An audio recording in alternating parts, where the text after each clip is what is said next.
నేను ఏ నల్లమల అడవుల్లో అయితే అక్షరాలు దిద్దిన్నో, ఏ నల్లమల అడవుల్లో అయితే నడక నేర్చుకున్నానో, ఆ నల్లమల అడవులల్లా నన్ను పార్లమెంటు అభ్యర్థిగా ఈ అచ్చంపేట నియోజకవర్గానికి ఇదే బర్కతుల్లా ఫంక్షన్ హాల్లో మరి ఆ రోజు బాలరాజు గారు నేను ఇద్దరం ఇదే వేదిక మీద నరసింహగౌడ్ గారు ఇంకా చాలామంది నాయకులు ఉన్నారు, అందరం కలిసి ఇదే వేదిక మీద మీ అందరికీ నేను ఒక పార్లమెంట్ అభ్యర్థిగా పరిచయం అయినా.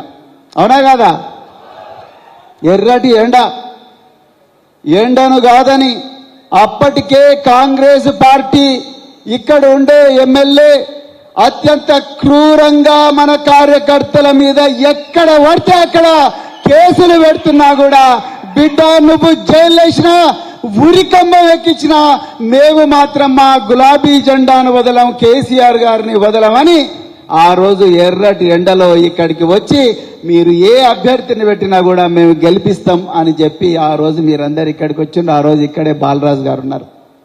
కానీ నాకు ఇలా ఎంత బాధ అవుతున్నదంటే ఇదే హాల్లో మరి ఈ యుద్ధం కాంగ్రెస్ పార్టీ చేస్తున్న ఘోరమైన నేరాలకు, అదే విధంగా బీజేపీ కాంగ్రెస్ ను ఒక కూటమిగా మారి బీఆర్ఎస్ మీద పూర్తిగా దౌర్జన్యం చేస్తున్న ఈ పరిస్థితుల్లో బీఆర్ఎస్ పార్టీ నాయకులు, కార్యకర్తలు మీరందరూ కూడా వీరోచిత పోరాటం చేస్తున్న ఈ సమయంలో మీకు అండగా నిలబడి మీకు మార్గదర్శనం చేయాల్సిన నాయకుడు ఇలా అస్త్ర సన్యాసం చేసి వెళ్ళిపోయిండు, ఆయన గువ్వల బాలరాజు గారు. ఇది బాధ. ఇక మిత్రులారా ఆనందం. మరి అలా మీరు ఆగస్టు 15 నాడు ఎంత స్వాతంత్రం వస్తే భారతదేశ ప్రజలు ఎంత ఆనందంగా ఉన్నారో ఇవాళ అచ్చంపేట ప్రజలు కూడా అంత ఆనందంగా ఉన్నారని మీరు మాట్లాడుతున్న తీరు, మీరు ఈరోజు ఎన్ని కష్టాలున్నా కూడా ఒక్క ఫోన్ కాల్తోనే ఇక్కడికి వచ్చిన తీరు అనేది ఇలా ఆనందం కలిగిస్తా ఉన్నది. మిత్రులారా, ఈరోజు మీరు అచ్చంపేటలో పెట్టిన ఈ ఆత్మీయ సమావేశం కేవలం అచ్చంపేటకే కాదు, మొత్తం తెలంగాణ కూడా ఒక వార్నింగ్ ఇస్తున్నది. బిడ్డ, నల్లమల అంటే కేవలం పిరికి పందలే ఉండరు, నల్లమలలో చిరుత పులులుంటాయి, పెద్ద పులులుంటాయి. ఆ పెద్ద పులులే ఈరోజు కార్యకర్తల రూపంలో వచ్చిండ్రు. మీరు మీ స్వార్థాన్ని చూసుకొని మీ స్వప్రయోజనాల కోసం అవకాశవాదులుగా మారి, వెన్నుపోటుదారులుగా మారి బయటికి పోయి తల్లి లాంటి పార్టీ మీద రాళ్ళేస్తే మేము కొదమ సింహాలమైతాం, పెద్ద పులులమైతాం బిడ్డ అని చెప్పి అలా అచ్చంపేటలో కార్యకర్తలందరూ నినదీస్తున్నారు. మీరు కేవలం అచ్చంపేటలో ఉండే గువ్వల బాలరాజు గారికి మాత్రమే వార్నింగ్ ఇస్తలేరు. మొత్తం తెలంగాణలో ఎవరైతే గోడ మీద పిల్లులు ఇప్పటికి కూడా గోతికాడ నక్కల్లా కూర్చున్నారో వాళ్ళందరికీ కూడా అచ్చంపేట ఒక దిక్సూచిగా మారింది. అలా మిత్రులారా, నిజానికి మీరు ఎంత కష్టపడ్డారు నా పార్లమెంట్ ఎలక్షన్లల్లో నాకు ఇప్పటికి గుర్తుంది మిత్రులారా. మద్దిమడుగుల, పదనల, వంకేశ్వరంల, లింగాల, బల్మూరుల, లింగాలలో అయితే రాత్రి కాంగ్రెస్ వాళ్ళందరూ వచ్చి కొట్టడానికి పోతే బీఆర్ఎస్ కార్యకర్తలు తమ చేతులనే ఆయుధాలుగా మార్చి కాంగ్రెస్ దుర్మార్గులకు అడ్డం పడ్డ రోజులు కూడా నాకు గుర్తున్నాయి మిత్రులారా. లింగాల, బల్మూర్ల, అదే విధంగా ఉప్పునూతల, అదే విధంగా చారకొండల, అదే విధంగా అచ్చంపేట పట్టణంలో, పోల్శెట్టిపల్లి గ్రామంలో ఎక్కడైనా కూడా మీరు కొట్లాడుతూనే ఉన్నారు మిత్రులారా. కొట్లాడిండ్రు, అద్భుతంగా ఓట్లు తీసుకొచ్చిండ్రు. కానీ ఒక్క ఓటమితోనే కుంగిపోతే ఎట్లా బాలరాజు గారు?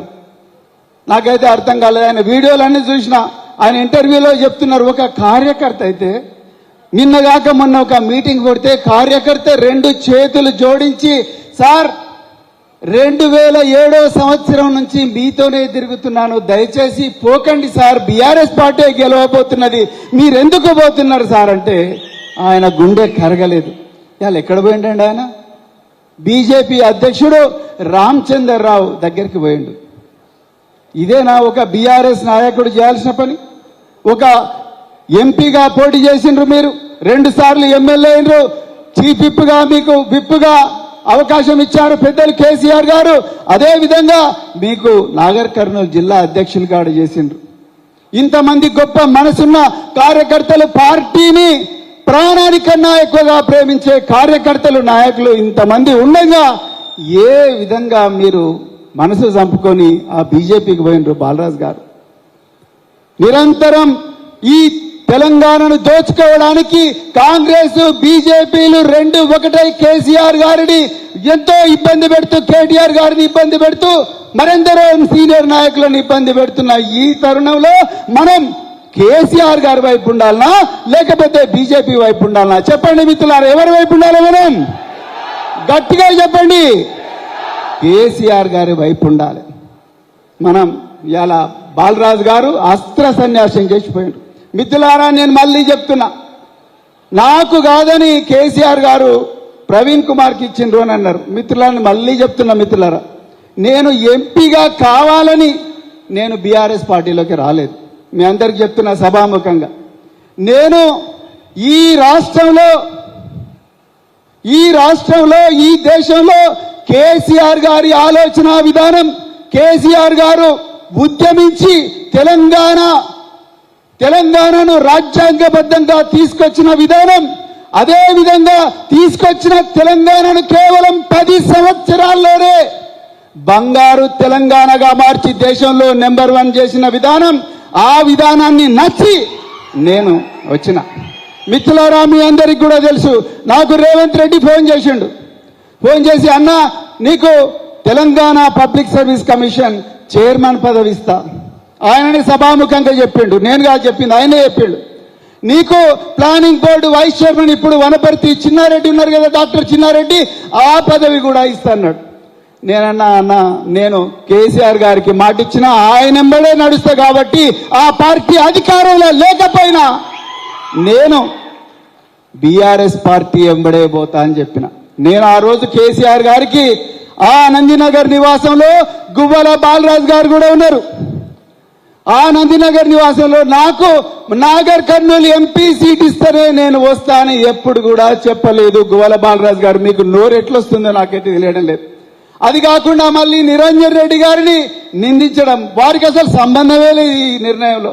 కేసీఆర్ గారు వారికి తెలుసు 50 సంవత్సరాల రాజకీయ జీవితం, ఎక్కడ ఎవరు గెలిస్తే, ఎక్కడ ఎవరిని పెడితే ఎవరు గెలుస్తారు, గెలిచే అవకాశాలు ఎక్కువ ఉంటాయన్న నమ్మకంతో వారు నన్ను ఇక్కడికి పంపించింది. మిత్రులారా, నేను ఈ పార్టీలో రెండో విషయం చెప్తున్నా, నేను ఈ పార్టీలో నాకు ఈ పదవి ఇస్తానని నేను రాలేదు మిత్రులారా. నేను ఈ పేద వర్గాలు, అనాదిగా అణిచివేయబడ్డ వర్గాలు, అది మద్దిపాడు కావచ్చు, వట్టివారిపల్లి కావచ్చు, పదర కావచ్చు, వంకేశ్వరం కావచ్చు, మైలారం కావచ్చు, మాచారం కావచ్చు, ఉప్పునూతలు కావచ్చు, ఈ ప్రాంతాల్లో అనాదిగా పోల్చెట్టిపల్లి కావచ్చు, జత్తి సదగోడు కావచ్చు, ఈ ప్రాంతంలో అనాదిగా అణిచివేయబడ్డ వర్గాలు, అనాదిగా సంపదకు దూరమైన వర్గాలు, జీవోత్సవాలుగా బతుకుతున్న వర్గాలు, ఈ వర్గాలు బాగుపడాలి. అంతే బీఆర్ఎస్ పార్టీ అధికారంలోకి వస్తేనే, కేసీఆర్ గారు ముఖ్యమంత్రి అయితేనే ఈ వర్గాలకు న్యాయం జరుగుతుందని నమ్మి వచ్చిన. నాకు మినిస్ట్రీ ఇవ్వాలనో, లేకపోతే నాకు ఒక పదవి ఇవ్వాలనో, లేకపోతే నాకు ఎంపీ ఇవ్వాలనో నేను రాలేదు మిత్రులు. అవన్నీ చూసినా నేను 55 సంవత్సరాల వయసులో 7 సంవత్సరాల ఐపీఎస్ పదవి మిగిలి ఉండగానే నేను రాజకీయాల్లోకి వచ్చిన. నా మిత్రులు చాలా మంది కూడా ఇప్పుడు చాలా రాష్ట్రాల్లో డీజీపీలుగా ఉన్నారు. నా మిత్రులు చాలా మంది చాలా రాష్ట్రాల్లో డీజీపీలుగా ఉన్నారు. నేను కూడా సర్వీసులో కంటిన్యూ ఉంటే తెలంగాణలో నాకు కూడా డీజీపీ హోదా వచ్చేది. కానీ నేను ఒక్కనే డీజీపీ అయితే నాకేం లాభం? నేను ఏ సమాజం నుంచి వచ్చిందో, నేను ఏ వెంకటేశ్వర్ల బావిలో చదువుకున్నానో, నేను ఏ తుర్కపల్లిలో ఏ మొలక మామిడి చెరువులో నీళ్లు తాగినో, ఆ మొలక మామిడి ప్రజలు, ఆ మాచారం ప్రజలు, ఆ చంద్రసాగర్ ప్రజలు, రంగాపూర్ తండ ప్రజలు, సిద్ధాపూర్ తండాల ప్రజలు వాళ్ళు బాధల్లో ఉన్నారు. నేను నా స్వార్థం చూసుకుంటే సరిపోదు, వాళ్ళ కోసం పనిచేయాలని చెప్పి నేను రాజకీయంలోకి వచ్చిన. బాలరాజు గారు మీరు ఏమన్నారు? ప్రవీణ్ కుమార్ కాదు, ప్రవీణ్ కుమార్ తాత వచ్చినా నన్ను ఏమనలేరు అన్నారు. ఇగో ఇక్కడ వచ్చిన మీ తాతలందరూ ఇక్కడే ఉన్నారు, ఇక్కడే ఉన్నారు. బీఆర్ఎస్ పార్టీకి భవిష్యత్తు లేదన్నారు మీరు. ఇగో బీఆర్ఎస్ పార్టీ భవిష్యత్తు అంతా ఇక్కడనే ఉంది, ఉందా లేదా?